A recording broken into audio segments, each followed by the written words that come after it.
몸은 이미 어른이 되었지만 아주 작은 일에도 쉽게 상처받고 유난히 서운함을 느끼며 불안해하는 나를 발견할 때가 있습니다. 그럴 때면 우리는 스스로를 다그치곤 하죠. 나이를 몇 개나 먹었는데 아직도 이 모양일까 하고요. 하지만 그것은 당신이 유약해서가 아닙니다. 당신의 마음 깊은 곳에 미처 자라지 못한 채 웅크리고 있는 작은 아이가 있기 때문입니다. 안녕하세요. 읽다 읊다 머물다입니다. 오늘 함께 나눌 문장은 류시아 시인의 에세이 좋은지 나쁜지 누가 아는가 중 제3장에 수록된 내면 아이에 관한 이야기입니다. 오늘 밤에는 내 안에서 홀로 외로워하던 그 아이의 손을 가만히 잡아주는 따뜻한 치유의 시간이 되시길 바랍니다. 자, 그럼 본문으로 들어가 보실까요?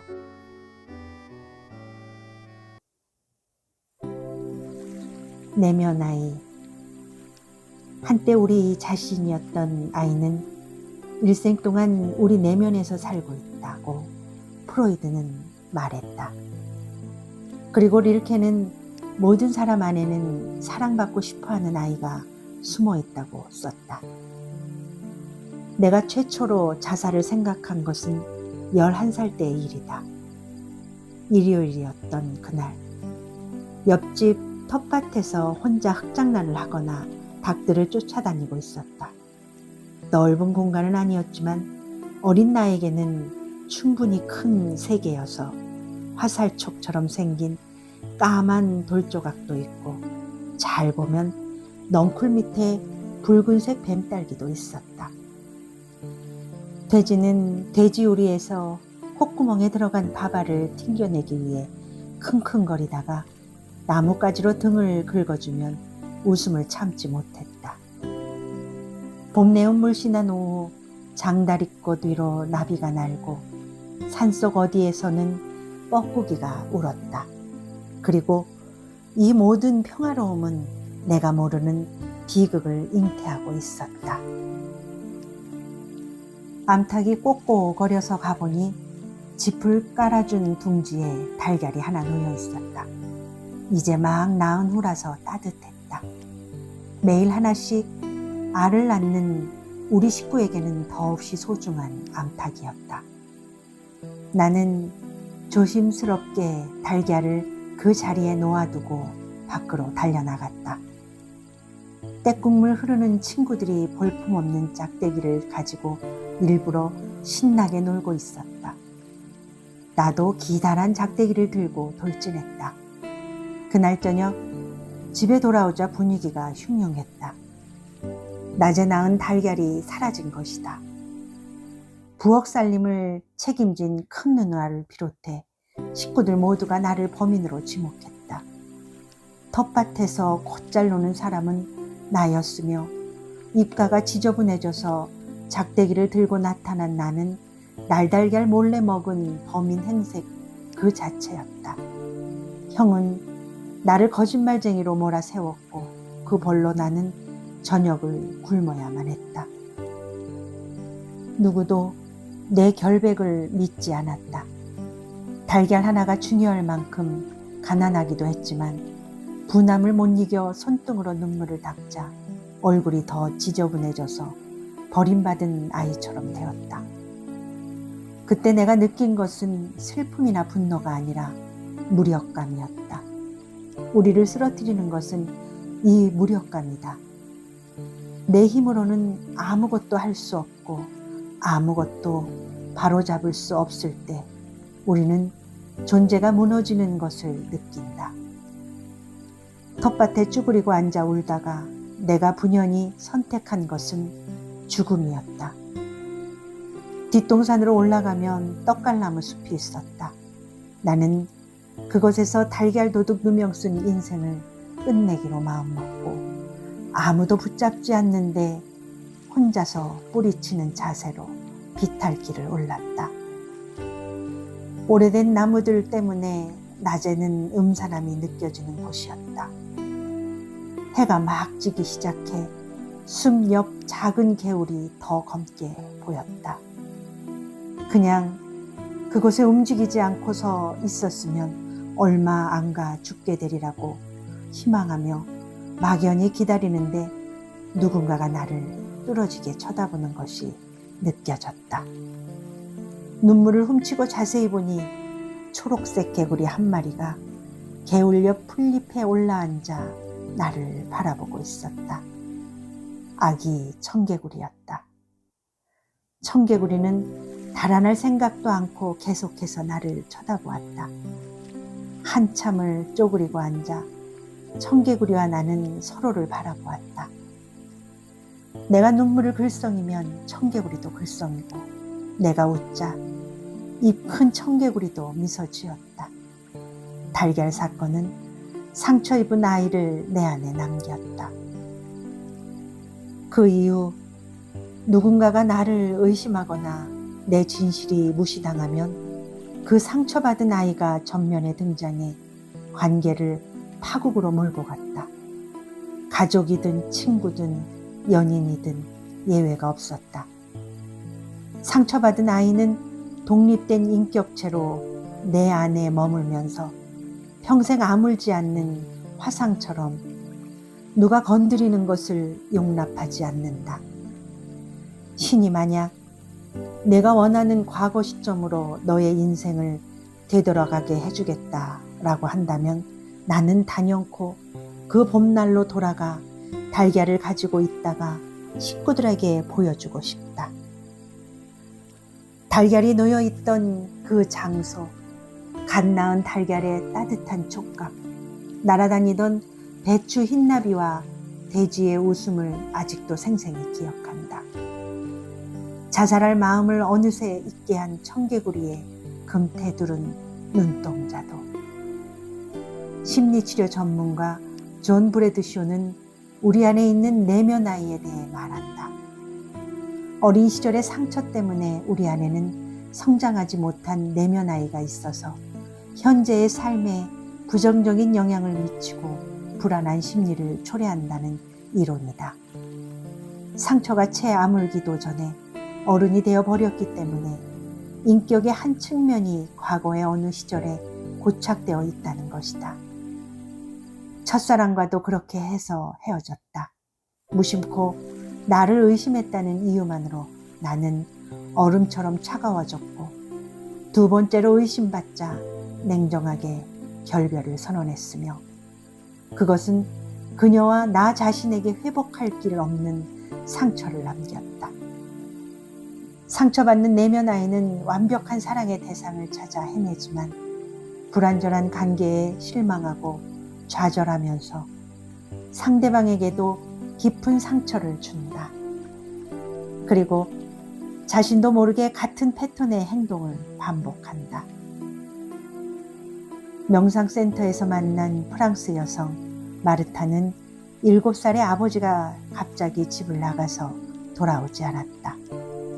어머니는 생계를 위해 직장을 다녀야 했고, 외할머니가 와서 마르타를 돌봤다. 누구도 단 한 번도 아버지에 대한 얘기를 꺼내지 않았다. 그것은 철저한 금기사항이었으며, 어린 마르타는 아버지가 왜 사라졌는지, 어디로 갔는지 알 길이 없었다. 단지 어머니와 외할머니의 불행한 감정을 고스란히 받아들여야만 했다. 아버지가 다른 여성과 살고 있다는 사실을 알게 된 것은 20살이 넘어서였다. 마르타는 결혼을 해 2아이를 낳았다. 아시아 문학을 전공해 대학 교수가 되었으며 부족함 없이 살아갔다. 어느 날 혼자서 일주일 동안 아일랜드로 여행을 갔다가 돌아온 마르타는 남편에게 결별을 선언했다.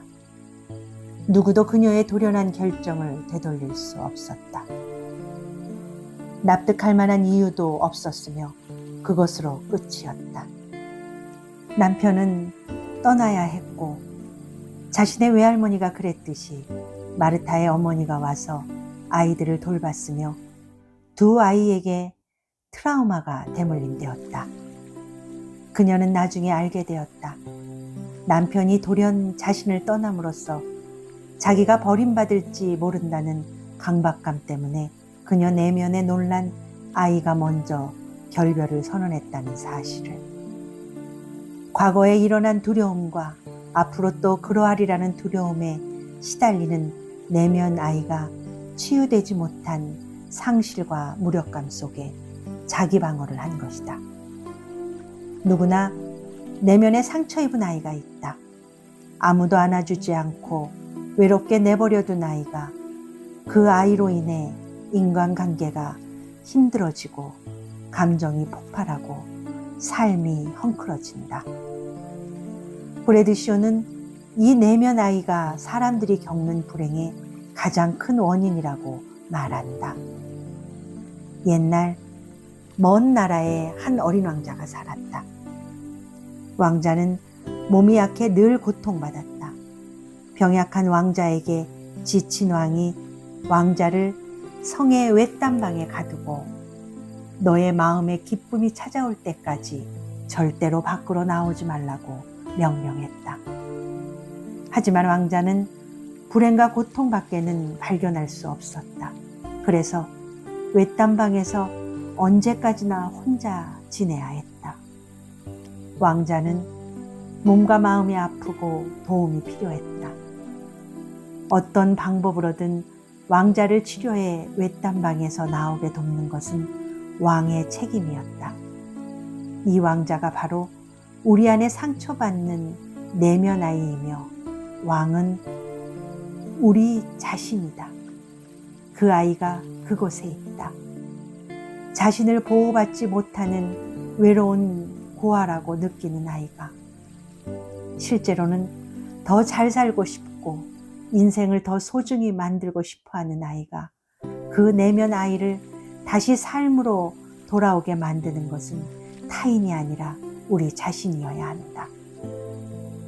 딕 나카는 화해에서 내면 아이 치유를 이야기한다. 우리 내면에는 여리고 아픈 아이가 한 명씩 있다. 우리 모두는 어린 시절에 힘든 시간을 보냈으며 아픈 경험이 만져줄 때마다 그 감정과 기억들을 무의식 깊은 곳으로 밀어넣는다. 수십 년 동안 이 아이를 바라보지 않는다. 그러나 모른 척 한다고 내면 아이가 그곳에 없는 것은 아니다. 언제나 그곳에 있으면서 우리의 관심을 받고 싶어 한다. 아이는 속삭인다. 나 여기에 있어. 나를 피하지 말아줘. 우리는 그 아이를 내면 깊숙이 밀어놓고 최대한 멀리 떨어짐으로써 고통을 끝내고 싶어 한다. 하지만 그것은 고통을 끝내는 것이 아니라 아픔의 시간을 길어지게 할 뿐이다. 아이를 찾으러 먼 과거로 갈 필요가 없다. 우리 안을 깊이 들여다보기만 하면 그 아이를 만날 수 있다. 상처받은 아이의 고통이 지금 이 순간 우리 안에 있기 때문이다. 한 아버지가 아들의 잠긴 방문을 두드리며 소리친다. 어서 일어나! 아들이 문도 열지 않고 말한다. 일어나기 싫어요, 아빠. 아버지가 다시 소리친다. 얼른 일어나, 학교 가야지. 가고 싶지 않아요. 왜 가고 싶지 않다는 거니? 아들은 말한다. 3가지 이유 때문이에요. 첫째, 학교가 너무 재미없어요. 둘째, 아이들이 나를 괴롭혀요. 셋째, 학교가 너무 싫어요. 아버지가 말한다. 내가 학교를 가야만 하는 3가지 이유를 말해주지. 첫째, 학교 가는 것이 너의 의무이기 때문이야. 둘째, 아이들이 너를 괴롭힌 건 오래전 일이야. 넌 지금 52살이야. 그리고 셋째, 넌 학교 교장이야. 어서 일어나. 장난감 그만 갖고 놀고. 52살이 되어도 학교 교장이 되어도 상처받은 내면 아이는 그곳에 있다. 딕 나칸의 말이 이어진다. 상처받은 아이를 처음 발견했을 때 우리가 한 일은 그 아이를 알아보고 반갑게 인사하는 일이다. 그것이 전부이다. 어쩌면 아이가 슬퍼할지도 모른다. 그것이 느껴지면 호흡을 하면서 내 안에 슬픔이 있는 것을 알아. 그동안은 내가 바쁘게 살아왔어. 하지만 이제는 내가 너를 안아줄게 하고 말한다. 감정과 싸우는 것이 아니라 잘 보살피는 것이다. 상처받은 아이를 알아보고 부드럽게 안아주는 것은 아픔을 덜어준다. 다루기 힘든 감정은 여전히 남겠지만 아픔은 훨씬 가벼워질 것이다. 시인은 말합니다. 우리는 모두 마음속에 내면 아이를 한 명씩 품고 살아간다고요. 그 아이는 과거의 어느 날 누군가에게 받은 깊은 상처나 채 채워지지 못한 결핍의 순간에 멈춰서서 자라기를 거부한 아이입니다. 어린 시절 부모님의 무심한 말 한마디에 서러웠던 기억, 친한 친구에게 소외당해 세상에 혼자 남겨진 것 같았던 외로움. 우리는 그 기억들을 지나간 과거라는 이름으로 묻어두었지만 그 아이는 여전히 마음속 어두운 방에 앉아 울고 있습니다. 내면 아이는 우리가 고통스러운 감정을 회피하거나 억누를 때 더 크게 울부짖는다. 그 아이가 원하는 것은 거창한 해결책이 아니다. 그저 자신의 아픔을 알아봐 주는 것. 그동안 많이 힘들었겠구나 하고 가만히 안아주는 든든한 어른인 바로 지금의 당신입니다. 인생을 살아가며 유독 특정한 상황에서 불끈 화가 나거나 누군가의 거절에 유난히 가슴이 무너져 내린다면 그것은 지금의 내가 아픈 것이 아니라 내 안에 어린아이가 비명을 지르고 있는 것입니다. 나를 좀 봐달라고, 그때처럼 또 버려질까봐 무섭다고 말이죠. 그러니 그 감정들을 모른 척 지나치지 마세요. 그 안에 아이가 소리칠 때 비로소 자리에 멈춰서서 물어야 합니다. 내 영혼 안녕한가? 그리고 무릎을 꿇고 눈을 맞추며 말해주어야 합니다. 그동안 몰라줘서 미안해. 내가 그렇게 무서워하고 울고 있는지 정말 몰랐어. 하지만 이제 걱정하지 마. 내가 널 지켜줄게. 상처받은 아이를 치유할 수 있는 유일한 사람은 과거의 그 사람도 지금 내 곁에 타인도 아닙니다. 오직 수많은 시련을 견뎌내고 당당한 어른이 된 바로 지금의 당신뿐입니다.